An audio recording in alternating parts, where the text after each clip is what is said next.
Hi friends, welcomes to Vasantham Saravanan channel. இன்றைக்கி நம்ம சேனலில் தீபாவளி ஸ்பெஷலாக அதிரசம் இன்ஸ்டண்ட்டாக கடையிலேருந்து வாங்கின மாவை பயன்படுத்தி சாஃப்டான அதிரசம் எப்படி செய்கிறதுன்னு தான் பார்க்க போகிறோம். அது கூடவே நல்ல காரசாரமான மொறுமொறுப்பான தட்டை, இந்த தட்டையுமே கடையிலேருந்து வாங்கின அரிசி மாவை பயன்படுத்தி தான் செய்ய போகிறோம். ஸோ இந்த ரெண்டு ஸ்நாக்ஸும் எப்படி செய்கிறதுன்னு தான் இன்றைக்கி வீடியோவில் பார்க்க போகிறோம்.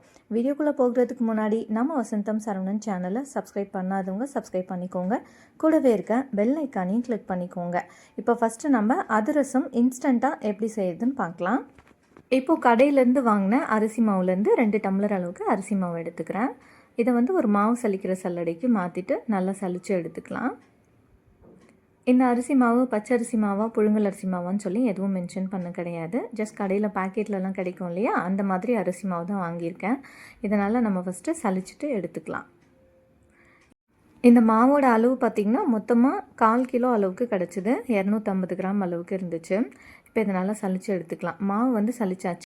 இப்போ இந்த மாவில் கொஞ்சமாக தண்ணி தெளிச்சுக்க போகிறோம். பச்சை தண்ணி தான் தெளிச்சுக்க போகிறோம். சுடு தண்ணி பயன்படுத்த வேணாம். நார்மல் வாட்டர் கொஞ்சமாக தெளிச்சிக்கலாம். தெளித்து நம்ம புட்டுக்கெலாம் மாவு ரெடி பண்ணுவோம் இல்லையா, கொஞ்சம் ஈரப்பதமாக இருக்க மாதிரி, அந்த மாதிரி தண்ணியை தெளிச்சுக்கணும். ரொம்ப அதிகமாக தண்ணி ஊற்றிடக்கூடாது. கொஞ்சம் மாவு பலப்பலன்னு இருக்கணும், அதே சமயம் ஈரமாகவும் இருக்கணும். ஸோ அந்தளவுக்கு நம்ம லேசாக தண்ணி தெளித்து இதை நல்லா கையால் கிளறி விட்டுக்கணும். இப்போ இது நல்லா கலந்தாச்சு. இப்போ இதை அப்படியே அமுத்தி வச்சிடலாம். அமுத்திட்டு அப்படியே மூடி வச்சிடலாம். இந்த ஈரப்பதத்திலே ஒரு 10 நிமிஷத்துக்கு இந்த மாவு அப்படியே இருக்கட்டும். கொஞ்சம் அந்த ஈரத்திலே ஊறின மாதிரி வரும், அதுக்காக தான். இப்போ ஒரு 10-15 நிமிஷத்துக்கு அப்புறமா எடுத்து மறுபடிக்கும் கையால் கிளறி பார்த்துருக்கேன். நம்ம கையால் பிடிச்சோம்னா கொஞ்சம் புடி கொழுக்கட்டை மாதிரி பிடிக்க வரணும். அதுதான் நமக்கு கரெக்டான கன்சிஸ்டன்சியில் இருக்குன்னு அர்த்தம். அதுக்காக ரொம்பலாம் தண்ணி ஊற்றிடக்கூடாது. இது அப்படியே இருக்கட்டும். இப்போ அடுத்ததாக வெல்லம் எடுத்துக்கலாம். மொத்தமாக 250 கிராம் மாவுக்கு, அரிசி மாவுக்கு 200 கிராம் அளவுக்கு வெல்லம் எடுத்திருக்கேன். இப்போ இதை பாகு காய்ச்சி எடுத்துக்கலாம். அதுக்காக ஸ்டவ்வில் ஒரு பாத்திரத்தை வச்சுருக்கேன். ஸ்டவ் ஆனில் இருக்குது. இப்போ அதில் ஒரு 1/4 டம்ளர் அளவுக்கு தண்ணி சேர்த்துக்கிட்டாச்சு. இப்போ நம்ம மாவு ரெடி பண்ணி வச்சுருந்தோம்ல, அது பாருங்கள் நல்லா பலப்பலன்னு இருக்குது. இப்போ இதை நம்ம டேரெக்டாக வெள்ளைப்பாகில் சேர்க்க போகிறது கிடையாது. இதை மாவு சலிக்கிற சல்லடையில் சேர்த்து ஒரு டைம் சலித்து எடுத்துக்க போகிறோம். ஆல்ரெடி சலித்து எடுத்த மாவு தான் இருந்தாலும் நம்ம இப்போ தண்ணி தெளித்ததுக்கப்புறமா கொஞ்சம் கெட்டியாக ஆகியிருக்கும். ஸோ அந்த மாதிரி கெட்டியாக இருந்துச்சுன்னா நம்ம பாகோடு சேர்க்கும் போது அந்த உருண்டையாக இருக்கும், கெட்டியாயிடும். ஸோ அதை அவாய்ட் பண்ணுறதுக்காக தான் மறுபடிக்கும் மாவு சலிக்கிற சல்லடையில் சேர்த்துட்டு ஒரு டைம் நல்லா இதை சலித்து எடுத்துக்கலாம். அதிகமாக இதில் இந்த கப்பி மாதிரிலாம் எதுவும் கிடைக்காது. மாவு கொஞ்சம் ஈரமாக இருக்கிறதால கொஞ்சம் மேலே பார்க்குறதுக்கு கெட்டியாக இருக்க மாதிரி இருக்குது. அதையுமே அழுத்தம் கொடுத்து நம்ம சலிச்சு விட்டோம்னா அழகாக ஈஸியாக வெளியில் வந்துடும். இப்போ மாவு ரெடி ஆகிடுச்சு. இப்போ ஸ்டவ்வில் தண்ணி வச்சோம் இல்லையா, அந்த தண்ணி நல்லா கொதிக்க ஆரம்பிச்சிடுச்சு. அதில் நம்ம வெல்லத்தை சேர்த்துடலாம். வெல்லத்தை சேர்த்துட்டு ஒரு கரண்டியால் நல்லா கலந்து விட்டுக்கலாம். இந்த வெல்லம் நல்லா கரைஞ்சி கொதிக்க ஆரம்பிக்கணும். கொதிக்க ஆரம்பித்து பொங்கி வரும் இல்லையா, அந்த டைமில் நம்ம பாகுபதம் செக் பண்ணிக்கணும். இப்போ பாருங்கள், வெள்ளைப்பாகு கொதித்து நல்லா நுரையாக பொங்கி வர ஆரம்பிச்சிடுச்சு. இந்த டைமில் நம்ம ஸ்டவ்வை கொஞ்சம் ஸ்லோ ஃப்ளேமில் வச்சுட்டு நம்ம இந்த பாகு பதம் செக் பண்ணிக்கலாம். அதுக்காக ஒரு சின்ன பிளேட்டில் கொஞ்சமாக தண்ணி எடுத்து வச்சுருக்கேன். இதில் கொஞ்சமாக பாகு சேர்த்து செக் பண்ணி பார்க்கலாம். இப்போ இந்த பாகு இன்னும் தயாராகலை.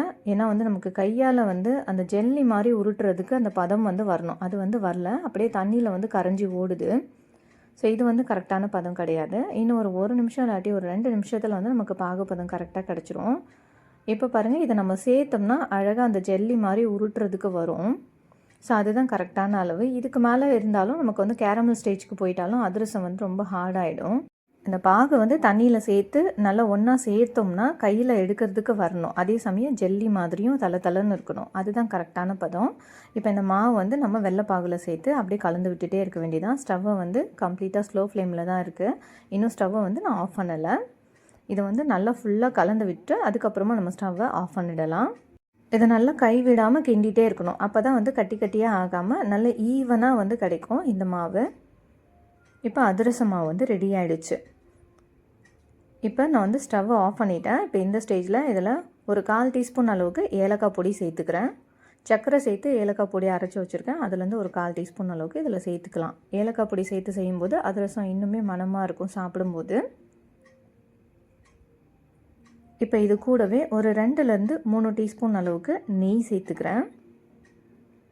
இந்த நெய் எதுக்காக சேர்த்துக்கிறோம்னா, நம்ம வந்து இந்த அதிரசத்தை இன்ஸ்டண்ட்டாக தான் செய்கிறோம். ஸோ வந்து என்ன இருந்தாலுமே வந்து நம்ம அரிசி ஊற வச்சு செய்கிற அதிரசத்தை காட்டிலும் இது கொஞ்சம் வந்து ஹார்டாக இருக்க மாதிரியே இருக்கும். ஸோ அது வந்து இன்னும் கொஞ்சம் நல்லா சாஃப்டாக வர்றதுக்காக நம்ம இதில் வந்து ஒரு 2 டீஸ்பூன் அளவுக்கு நெய் சேர்த்துக்கிறோம். நெய் சேர்த்துட்டு நல்லா கலந்து விட்டுக்கலாம். கலந்து விட்டுட்டு இதை அப்படியே நம்ம மூடி போட்டு வச்சிடலாம். அதிரச மாவு வந்து ரொம்ப சூடாக இருந்துச்சுன்னா உடனே நம்ம மூடி போட தேவையில்ல. கொஞ்சம் வந்து கை பொறுக்கிற சூட்டுக்கு வந்த பிறகு அதுக்கப்புறமா நம்ம இதை மூடி போட்டு வச்சிடலாம். ரொம்ப இந்த மாவு சூடாக இருக்கும்போது நம்ம மூடி போட தேவையில்லை. ஏன்னா இது வந்து நல்லா வேர்த்து அந்த மூடியில் வந்து அந்த ஆவியெல்லாம் பட்டு வேர்த்து இருக்கும். அந்த தண்ணியே திரும்பவும் இந்த அதிரச மாவில் இறங்கி கொஞ்சம் தண்ணி பதத்துக்கு மாறிடும். அதனால் வந்து கை பொறுக்கிற சூட்டுக்கு மாறிட்ட பிறகு நம்ம இதை தட்டு போட்டு மூடி வச்சிடலாம். இதை இப்போ அப்படியே மூடி போட்டு வச்சிடலாம். இதை நம்ம உடனே வந்து செய்யக்கூடாது. ஒரு 2 மணி நேரம் கழித்து அதுக்கப்புறமா நம்ம வந்து செய்யலாம். இப்போ ஒரு 2 மணி நேரம் ஆயிடுச்சு. அடுத்ததாக ஸ்டவ் ஆன் பண்ணிவிட்டு ஒரு பேன் ஹீட் பண்ணி வச்சுருக்கேன். இப்போ அந்த பேனில் அதிரசம் பொரித்து எடுக்கிறதுக்கு தேவையான அளவுக்கு எண்ணெய் சேர்த்துக்கலாம். இப்போ இந்த அதிரசம் பொரிக்கிறதுக்காக நான் வந்து சன்ஃப்ளவர் ஆயில் தான் வந்து யூஸ் பண்ணியிருக்கேன்.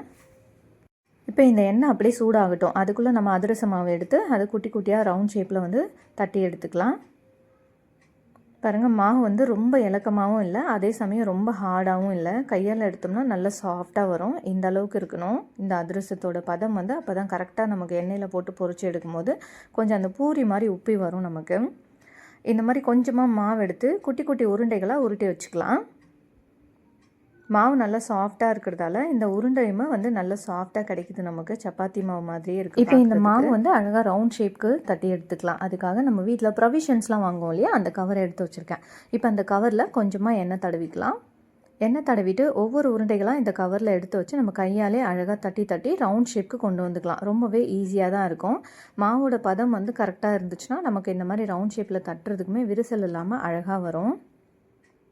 இப்போ சப்போஸ் நமக்கு கையால் தட்டுறதுக்கு இந்த ரவுண்ட் ஷேப்க்கு ஈஸியாக வரல அப்படின்னு தோணுச்சுன்னா நம்ம பூரி ப்ரெஷரில் வச்சு கூட ரவுண்ட் ஷேப்க்கு வந்து தட்டி எடுத்துக்கலாம்.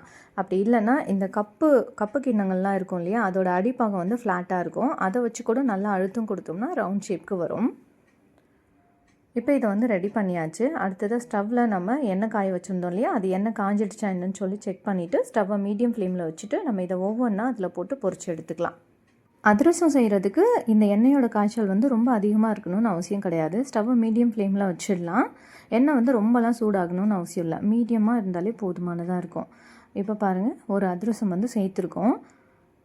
இப்போ இது நல்லா பூரி மாதிரி வந்து உப்பி வர ஆரம்பிக்கும். அந்த மாதிரி இருந்தாலுமே நம்ம வந்து கரெக்டான கன்சிஸ்டன்சியில் வந்து அதிரசம் மாவு ரெடி பண்ணியிருக்கோம்னு அர்த்தம். இப்போ நம்ம எண்ணெயில் இது சேர்த்த பிறகு அதுவாகவே அழகாக மேலே எழும்பி வரும். மேலே எழும்பி வந்து பூரி மாதிரி லைட்டாக உப்பி வரும். ஸோ அப்படி இருக்கும்போது அதிரசம் வந்து நல்லா சாஃப்டாக கிடைக்கும் நமக்கு. இப்போ இதை எண்ணெயிலேருந்து எடுக்கும்போதே இன்னொரு கரண்டியை வச்சு இந்த மாதிரி அழுத்தி எடுத்துக்கிட்டோம்னா அதில் எக்ஸஸாக இருக்க எண்ணெய் எல்லாமே வந்து ரிமூவ் ஆகிடும். இப்போ ஒவ்வொரு அதிரசமாக நம்ம எண்ணெயில் போட்டு பொரிச்சு எடுத்துக்கலாம். இதை வந்து நம்ம 2-3 கூட பொரிச்சு எடுக்கலாம். ஆனால் வந்து ஒரு அதிரசம் சேர்த்த பிறகு ஒரு 2 நிமிஷம் விட்டு அதுக்கப்புறமா இன்னொரு அதிரசத்தை வந்து நம்ம சேர்த்துக்கணும்.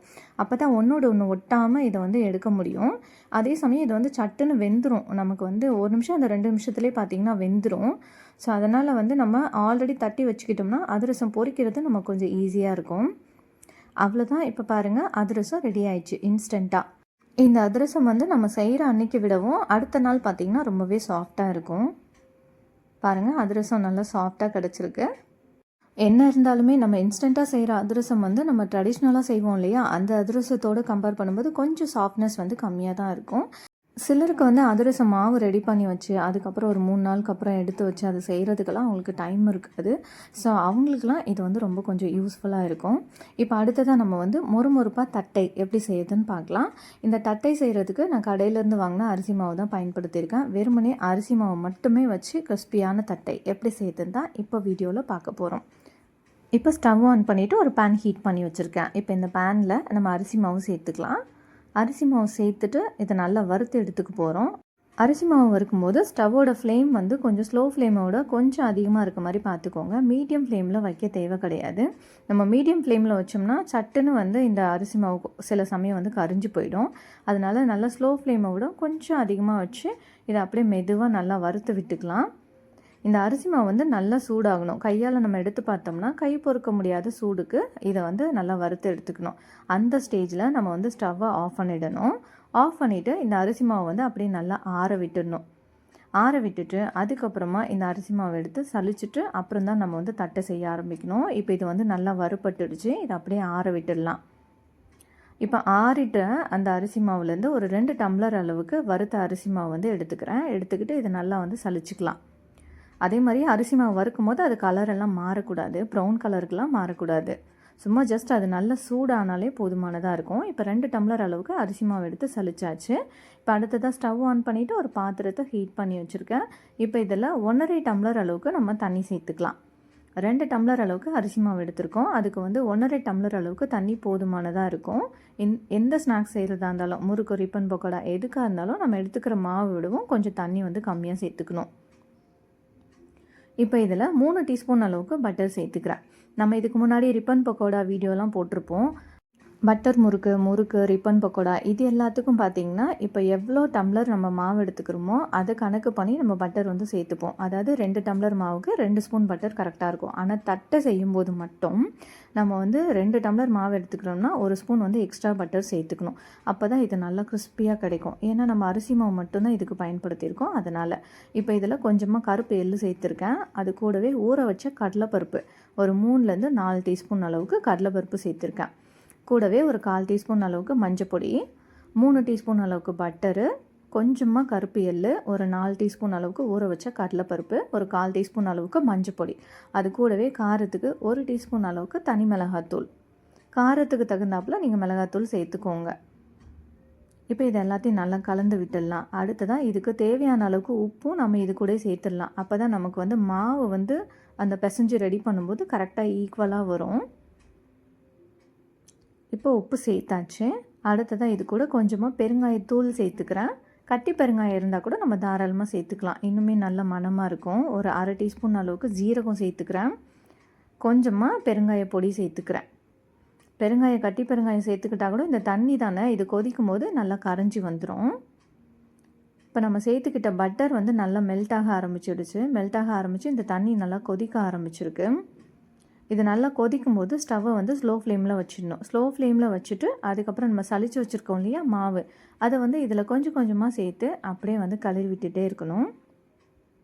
இப்போ மாவு வந்து இதில் கொஞ்சம் கொஞ்சமாக சேர்த்துடலாம். ஸ்டவ்வை ஸ்லோ ஃப்ளேமில் வச்சிடலாம். மாவு மொத்தத்தையும் சேர்த்துட்ட பிறகு நம்ம ஸ்டவ்வை வந்து ஆஃப் பண்ணிடலாம். இந்த சுடு தண்ணியில் மேக்ஸிமம் இந்த மாவு கலந்துருக்க மாதிரி நம்ம கரண்டியை வச்சு நல்லா கிண்டி விட்டுடணும். கொஞ்சம் வந்து மாவு வெள்ளையாக இருந்துச்சுன்னா அது ஒன்றும் பிரச்சனை கிடையாது. நம்ம இதை மூடி போட்டு வைக்கும்போது அந்த ஆவியிலே சூட்டிலே நல்லா வெந்து வந்துடும் நமக்கு. ஸோ மேக்ஸிமம் முடிஞ்ச அளவுக்கு நம்ம இதை நல்லா கலரி எடுத்துக்கலாம். இப்போ இதை அப்படியே மூடி போட்டு வச்சிடலாம். இதில் கொஞ்சமாக கருவேப்பிலை கட் பண்ணி வச்சுருக்கேன். இப்போ இந்த கட் பண்ணி வச்சுருக்க கருவேப்பிலையை சேர்த்துடலாம். இது கருவேப்பிலையே நான் முன்னாடியே சேர்க்கல, ஏன்னா தண்ணியில் சேர்க்கும் போது அது வெந்து கலரெல்லாம் மாறி போய்டுன்றதுக்காக நான் வந்து சேர்க்கல. ஸோ மாவெல்லாம் வந்து ரெடி பண்ணிட்ட பிறகு லாஸ்ட்டாக வந்து இந்த கருவேப்பிலையை வந்து கொஞ்சமாக இதில் சேர்த்துக்கிறேன், குட்டி குட்டியாக கட் பண்ணிவிட்டு. இப்போ இதை அப்படியே வந்து அமுத்தி வச்சுட்டு அப்படியே மூடி போட்டு வச்சிடணும். அந்த சூட்டிலே வந்து இது நல்லா வெந்து வரும். இந்த மாதிரி செய்யும்போது, அதாவது சுடு தண்ணியில் வேக வச்சு இந்த மாவில் தட்டை செய்யும்போது இந்த தட்டை ரொம்பவே கிறிஸ்பியாக இருக்கும். நம்ம கொஞ்சம் திக்காக போடுவோம் இல்லையா தட்டை, நல்லா அது வந்து கிறிஸ்பியாக கிடைக்கும் நமக்கு. இதை மூடி போட்டு வச்சிடலாம். இப்போ இது நல்லா கை பொறுக்கிற அளவுக்கு சூடு குறைஞ்சிட்ட பிறகு நம்ம எடுத்து இதை சப்பாத்தி மாவு பதத்துக்கு நல்ல சாஃப்டான டோவாக இந்த மாதிரி ரெடி பண்ணி வச்சுக்கணும். இப்போ வந்து தட்டை செய்கிறதுக்கு மாவு ரெடி ஆகிடுச்சு. இதுலேருந்து கொஞ்சம் மாவு எடுத்து நம்ம சின்ன சின்ன உருண்டைகளாக உருட்டி வச்சுக்கலாம். இப்போ அடுத்ததாக இதை நம்ம வந்து ரவுண்ட் ஷேப்புக்கு தட்டி எடுத்துக்க போகிறோம். அதுக்காக வந்து நான் இந்த பூரி ப்ரெஷர் இருக்கு இல்லையா, அதை எடுத்து வச்சுருக்கேன். இப்போ அதில் வந்து ஒரு பாலித்தீன் கவர் வந்து சேர்த்துக்கலாம். நம்ம வீட்டில் வாங்குகிற ப்ரொவிஷன்ஸோட கவரே தாராளமாக எடுத்துக்கலாம். இப்போ அந்த கவரை வந்து சைட்லெல்லாம் கட் பண்ணிவிட்டு இந்த பூரி ப்ரெஷரில் சேர்த்துக்கலாம். சேர்த்துட்டு அதில் கொஞ்சமாக எண்ணெய் தடவி வச்சுக்கலாம். 2 சைடுமே நல்லா எண்ணெய் தடவி வச்சுக்கணும். இப்போது இதில் ஒவ்வொரு உருண்டைகளாக எடுத்து வச்சு லேசாக நம்ம அழுத்தம் கொடுத்து இதை வந்து ரவுண்ட் ஷேப்புக்கு ரெடி பண்ணி எடுத்துக்கணும். ரொம்ப வந்து அழுத்திட்டோம்னாலும் தட்டை வந்து திக்காக இல்லாமல் கொஞ்சம் வந்து மெல்லிஸாக ஆகிடும். ஸோ நமக்கு வந்து எந்த அளவுக்கு திக்னஸ் வேணுமோ அந்த அளவுக்கு மட்டும் இதை வந்து நல்லா அழுத்தி எடுத்துக்கலாம். இப்போ இதை ரவுண்ட் ஷேப்க்கு நம்ம வந்து தட்டி எடுத்துக்கிட்டோம் இல்லையா, இதில் வந்து நம்ம ஒரு முள்ளு கரண்டியை வச்சு இந்த மாதிரி குட்டி குட்டி ஹோல்ஸ் மாதிரி போட்டு வச்சுக்கணும். இது எதுக்காகனா, நம்ம எண்ணெயில போட்டு பொரிக்கும்போது சம்டைம்ஸ் இந்த தட்டை பார்த்தீங்கன்னா, பூரி மாரி உப்பி வரும். ஸோ, அத அவாய்ட் பண்ணுறதுக்காக தான். அந்த மாரி உப்பி வரும்போது அதுக்குள்ளே ஃபுல்லா எண்ணெய் சேர்ந்துக்கும். ஸோ, அதனால வந்து நம்ம இந்த மாரி குட்டி குட்டி ஹோல்ஸ் போட்டு வச்சுக்கணும்னா, இது வந்து அந்த மாரி உப்பி வராது. இப்போ இந்த தட்டையெல்லாம் ரெடி பண்ணி வச்சாச்சு. தட்டை பொரிக்கும்போது எப்போவுமே நம்ம முன்னாடியே அதை வந்து ரெடி பண்ணி வச்சுக்கிறது நல்லது. ஏன்னா, நம்ம இது ஒரே டைமில் வந்து நம்ம எல்லா தட்டையுமே பொரிச்சு எடுத்துடலாம். ஈஸியாக இருக்கும். ஸோ, நம்ம வந்து எண்ணெயில் போடுற நேரத்தில் இதை தட்டிட்டு இருந்தோம்னா, ஒன்று வந்து முன்னாடியே வெந்துடும். இன்னொன்று வந்து வேகாமல் இருக்கும். ஸோ வந்து நமக்கு வந்து டைம் ரொம்ப வந்து எடுக்கும். அதனால முன்னாடியே இதை ரவுண்ட் ஷேப்க்கு நல்லா தட்டி எடுத்துட்டு அதில் அந்த குட்டி குட்டி ஹோல்ஸும் போட்டு வச்சுக்கணும். இப்போ எண்ணெய் நல்லா காஞ்சிடுச்சா என்னன்னு செக் பண்ணிவிட்டு நம்ம ஒவ்வொரு தட்டையாக மெதுவாக நம்ம இந்த எண்ணெயில் சேர்த்துக்கலாம். பாருங்கள், நம்ம எண்ணெயில் வந்து இந்த தட்டையை சேர்க்கும் போது அதுவாகவே வந்து உடனே மேலே எழும்பி வருது. ஸோ நம்ம கரண்டியை வச்சு இதை வந்து கிளறணும்னு அவசியம் கிடையாது. ஃபஸ்ட் நம்ம தட்டை எல்லாத்தையும் சேர்த்துட்டு கொஞ்சம் நேரத்துக்கு அப்புறமா நல்லா கொஞ்சம் ஸ்டிப்பானதுக்கு அப்புறமா நம்ம இதை வந்து திருப்பி விட்டு எல்லா சைடும் 2 சைடும் ஈவனாக வந்து திருப்பி விட்டுட்டே இருக்கணும். அப்போ தான் இது நல்லா ஈவனாக கிறிஸ்பியாக கிடைக்கும் நமக்கு.